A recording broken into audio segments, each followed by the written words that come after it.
رمضان المبارک کا مہینہ شروع ہوتے ہی رمضان کے نام پر اور اس مہینے میں جو لوگ امداد کرتے ہیں، اپنی زکوٰۃ نکالتے ہیں، صدقہ خیرات نکالتے ہیں، ان کے پیسوں کو لوٹنے کے لیے اور ان کے پیسوں کو کس طریقے سے اپنے پاس کھینچا جائے، ہڑپ کیا جائے،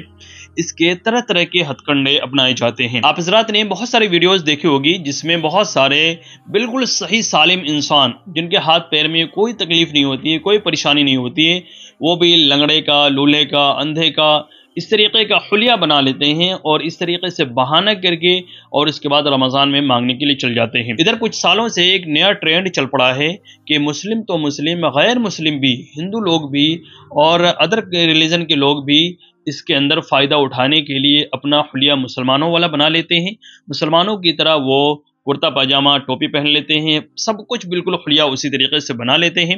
اور اگر آپ اس سے نام پوچھیں گے تو وہ نام بھی مسلمانوں والا ہی آپ کو بتائیں گے، اور اس کے بعد پھر مسلمانوں کے محلے میں جاتے ہیں، وہاں سے وہ پیسے اکٹھے کرتے ہیں، پیسے مانگتے ہیں، اور اس کے بعد جا کر کے ان پیسوں کا وہ پتہ نہیں کیا سے کیا کرتے ہوں گے، اللہ بہتر جانے۔ لیکن قوم کے پیسے کا ایک طرح سے غلط استعمال ہو رہا ہے، غلط جگہ پر جا رہا ہے۔ اور زکوٰۃ کے بارے میں تو آپ جانتے ہوں گے کہ زکوٰۃ کے پیسے اگر مستحقین تک نہ پہنچے تو وہ زکوٰۃ ادا نہیں ہوتی ہے۔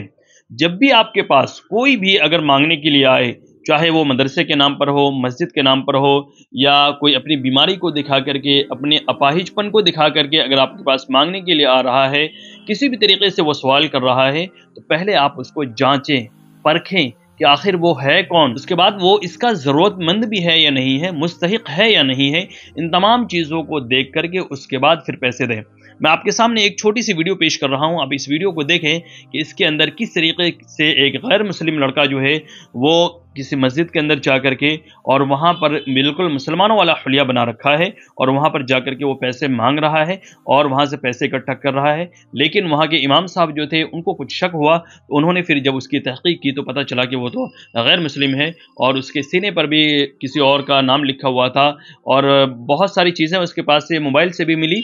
جو کہ بالکل مشکوک تھی۔ جب اس کی تحقیق کی گئی تو پتہ چلا کہ وہ تو مسلمان ہے ہی نہیں، اور مسلمانوں کے نام پر وہ چندہ کر رہا ہے اور وہاں سے پیسے وہ اکٹھے کر رہا ہے۔ اب اس ویڈیو کو پہلے دیکھیں۔ السلام علیکم ورحمۃ اللہ وبرکاتہ۔ آج 10 فروری بعد نماز مغرب مسجد انیس ہاشمی کالونی نظام آباد میں یہ صاحب چندے کے لیے آئے اور اپنے آپ کو موقع بتائے نا، میرے کو سنے نہیں آتا اور زبان سے بولنے نہیں آتا۔ اب ان کے بارے میں ہم لوگوں کو تحقیقات کرنے کے لیے جی چاہا، میں مطمئن نہیں ہوا کہ میں امام ہوں مسجد انیس کا، میں مطمئن نہیں ہوا، اعلان نہیں کیا، اسی لیے اس کے بعد ان کو چیک کیا، آدھار کارڈ پوچھے تو آدھار کارڈ کچھ بھی نہیں ہے۔ جب ان کا فون نکلا ان کے بیگ میں سے اور ان کی تصویر ہے، اور اس میں فون میں اندر سے دیپکا وغیرہ ہندوؤں کے نام بھی ہے۔ ابھی ایک مرتبہ دکھائیے، آپ دکھائیے ان کو، دکھاؤ، دیکھیے یہ دیپکا بول کر بھی نام ہے اس پر۔ تو میں شہر نظام آباد کے تمام ہی مساجد کے ذمہ داران اور علماء کرام تک یہ ایک اہم پیغام پہنچانا چاہتا ہوں کہ ایسے فیک لوگ آ رہے ہیں، قوم کو دھوکہ دے رہے ہیں، قوم کا نام بھی بدنام کر رہے ہیں۔ پہلی بات، ان کی کوئی گارنٹی نہیں ہے کہ وہ مسلمان ہوں، مسلم لبادہ پہن لیے، ان کا آدھار وغیرہ بھی نہیں مل رہا، بھی دے رہے نہیں، اور اپنے آپ کو مکہ ہونے کا بہانہ کر رہے ہیں۔ اس لیے یہ سارے نظام آباد کے عوام تک اور خصوصاً مسجد کے ذمہ داروں تک اس ویڈیو کو پہنچائیے، اور اس سلسلے میں کچھ نہ کچھ قدم اٹھائے تاکہ ایسے جو دھوکہ دینے والے لوگ ہیں ان سے قوم ہوشیار ہو جائے۔ فون بتاؤ، فون مہنگے کا فون کی تصویریں جو لاک نکالو جی، یہ بچی یہ کون ہے، کون یہ؟ اچھا وہ آتے ہیں، چھوڑ، ہاں وہ چھوڑ۔ یہ دیکھیں ان کے ایسے فوٹوز ہے،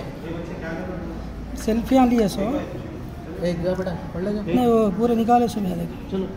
یہ اوپر سے بھی فرسٹ سے یہ چھوڑیے آپ، یہ بھی کیا ہے، یہ کیا ہے، دیپکا، یہ سب ہے، دیکھیے یہ پورے وہ دیکھ کے وہ نکالے سو۔ چلیے بس کٹ کے۔ تو دیکھا آپ نے اس ویڈیو میں کس طریقے سے یہ لڑکا بالکل مسلمانوں والا حلیہ اختیار کر کے اس کے بعد مسلمانوں کے محلے میں جا کر کے، مسجدوں میں جا کر کے وہاں سے لوگوں سے پیسے کا سوال کر رہا ہے، مانگ رہا ہے، پھر پیسے اکٹھے کر رہا ہے۔ اس طرح کے بہت سارے لوگ آپ کو مل جائیں گے جو کچھ نہ کچھ بہانے بنا کر کے بیماری کا، اس کا اس کا، طرح طرح کے بہانے بنا کر کے آپ کے پاس مانگنے کے لیے رمضان کے موقع پر خاص طور سے آتے ہیں۔ عام حالات میں دوسرے مہینوں میں بھی آتے ہیں، لیکن رمضان میں اس کی تعداد بہت زیادہ ہو جاتی ہے۔ تو اس لیے جب بھی رمضان میں آپ کے پاس کوئی بھی آئے، چاہے مدرسے والے آئیں، مسجد والے آئیں، یا اسی طریقے سے کوئی بھی کسی بیماری کا بہانہ کر کے آئے، پہلے آپ اس کی تحقیق کریں۔ اگر مسجد ہے تو کہاں پر ہے، اس علاقے کے لوگوں سے پتہ کریں، مدرسہ ہے تو اس علاقے کے لوگوں سے پتہ کریں، اور مدرسہ مسجد اگر ہے تو اس کی بہت ساری تصدیقات بھی ہوتی ہے۔